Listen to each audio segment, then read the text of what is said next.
Matthew 20:20-28. Greatness in the kingdom. In this portion of the Gospel of Matthew, the narrative moves toward the final days of the ministry of Jesus Christ.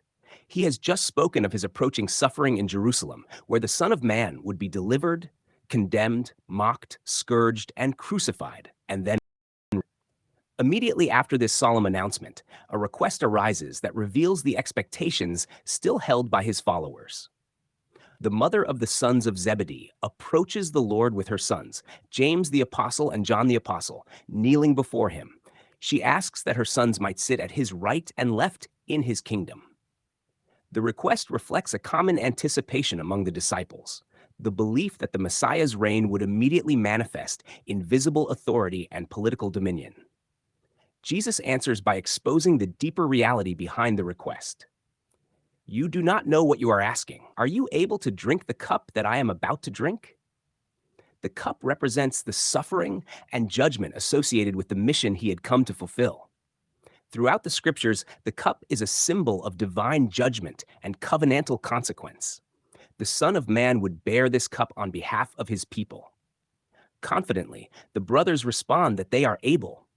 The Lord acknowledges that they indeed would share in suffering, though the authority of assigning places of honor belonged to the Father's purpose.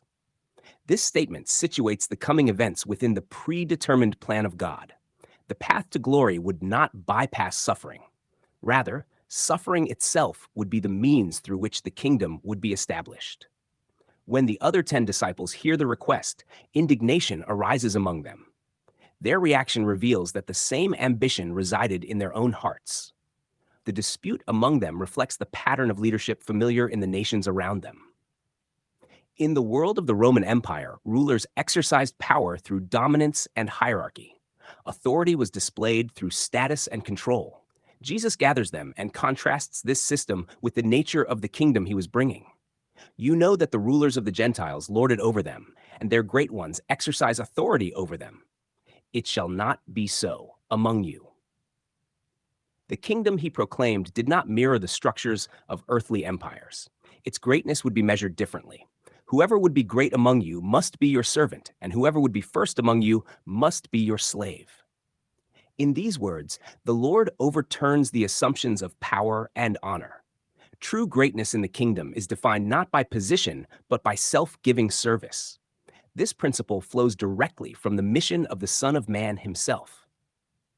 Verse 28 presents the foundation. The Son of Man came not to be served, but to serve, and to give his life as a ransom for many. The title Son of Man draws from the vision recorded in Book of Daniel, where one like a son of man receives dominion and a kingdom that would not pass away. Yet the path to that dominion would come through sacrifice. The king would secure his reign through the offering of his own life. The language of ransom points to deliverance.